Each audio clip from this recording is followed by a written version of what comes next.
राज्य शिक्षा केंद्र द्वारा मध्य प्रदेश के प्राथमिक माध्यमिक विद्यालय कक्षा 1 से 8 तक के विद्यालयों के संबंध में एक नवीन आदेश जारी किया गया है, जो कि मध्य प्रदेश के सभी शिक्षकों के लिए बहुत महत्वपूर्ण आदेश है। इस आदेश को सभी शिक्षकों को अवगत होना चाहिए। अच्छा आदेश है। चलिए उस आदेश पे चलते हैं, आपको बताते हैं। ये देखिए, राज्य शिक्षा केंद्र का ये आदेश है, जो कि 19 अक्टूबर को अभी हाल ही में रिलीज़ हुआ है और सभी प्राचार्य जिला शिक्षा एवं प्रशिक्षण संस्थान को लिखा गया है, जिसे हम डाइट बोलते हैं।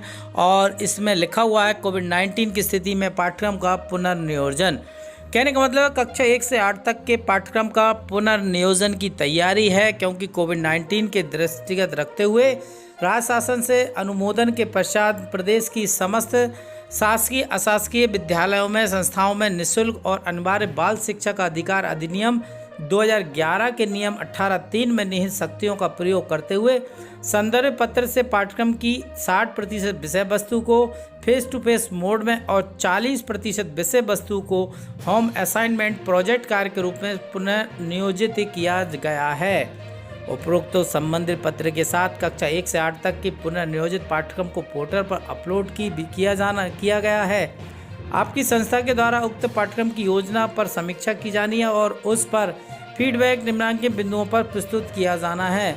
लर्निंग आउटकम्स की प्राप्ति किस प्रकार होगी? मैं आपको स्पष्ट करूंगा, ये 4 पॉइंटों को महत्वपूर्ण है। लर्निंग आउटकम्स को प्राप्त करने की क्या क्या कठिनाई आ सकती हैं? पाठ्यक्रम को पूरा करने में विद्यार्थियों की समझ कैसे बनेगी? क्या इस तरह की व्यवस्था शिक्षकों पर शिक्षण के दबाव को कम कर सकती है? उपरोक्त बिंदुओं पर कार्य करते हुए अपना फीडबैक रिपोर्ट 30/10 तक पाठ्यक्रम कक्ष के ईमेल के माध्यम से भेजना सुनिश्चित करें। ये कहा है अपर संचालक राज्य शिक्षा केंद्र भोपाल। ये दोस्तों डाइट को कहा गया है। डाइट में ये कहा गया है कि लर्निंग आउटकम्स की प्राप्ति किस प्रकार होगी? जब आपका पाठ्यक्रम आप पुनर्नियोजित कर रहे हैं, 60-40 के रेशो में विभाजित कर रहे हैं, 60% आपका फेस टू फेस पाठ्यक्रम होगा और 40% आपका ये स्पष्ट दिया गया है कि होम असाइनमेंट या प्रोजेक्ट के रूप में होगा। मतलब 100% जो वो पाठ्यक्रम था उसे 60-40 में एक तो विभाजित करना है, उसमें से 60 फेस टू फेस मतलब पढ़ाई के लिए रखना है, बाकी 40% आपको असाइनमेंट प्रोजेक्ट घर के काम के लिए रखना है। मतलब 60% बच्चा आपके फेस टू फेस से सीखेगा और 40% का वह होम असाइनमेंट के माध्यम से पूरा करेगा। ऐसे ही नंबरों का डिवाइडेशन होगा। जब हम ऐसा करेंगे तो लर्निंग आउटकम्स की प्राप्ति में किस प्रकार होगी, मतलब छात्र किस प्रकार सीख पाएगा? ऐसा नहीं 60-40 में आपने बांट दिया कि 60% फेस टू फेस, 40% होम मतलब घर पर, तो 60% की जो वो प्राप्ति उसे करना है, उसे करने में किस प्रकार की कठिनाई आ सकती है, किस प्रकार प्राप्त करेगा और इसको करने में कौन कौन सी कठिनाई आ सकती हैं, और पाठ्यक्रम को पूरा करने में विद्यार्थियों की समझ कैसे बनेगी?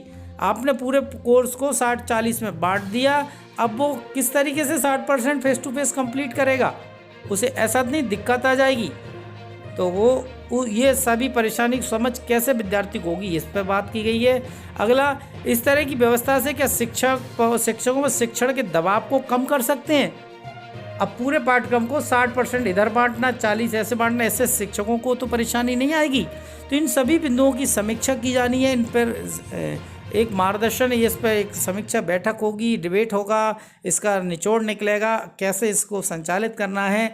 क्योंकि 60-40 में आपने पाठ्यक्रम को पुनर्नियोजित कर दिया, तो उसका क्रियान्वयन करने में कोई परेशानी शिक्षक को ना आए, छात्र को ना आए, ये चीज़ों को ध्यान में रखना है। तो इनके लिए ये एक कार्यशाला का आयोजन है, एक तरीके से प्राचार्यों के लिए लिखा गया है। डाइट प्राचार्य वो इसके संबंध में अपना सुझाव ईमेल पर भेजेंगे। उसके बाद उसका जो सॉल्यूशन निकलेगा, निचोड़ निकलेगा, उसको मध्य प्रदेश के स्कूलों में लागू किया जाएगा। तो दोस्तों आप समझ गए होंगे कि अब कक्षा 1 से 8 तक के पाठ्यक्रम का पुनर्नियोजन की तैयारी है और उसमें 60-40 के रेशो के हिसाब से विभाजन किया जाएगा। उम्मीद करते हैं जानकारी आप तक सरल शब्दों में हमने समझाने का प्रयास किया और आपको समझ में आई हो। फिर भी कोई सवाल आपका रह गया हो, मन में कोई शंका हो, तो आप हमें कमेंट्स बॉक्स में लिखें।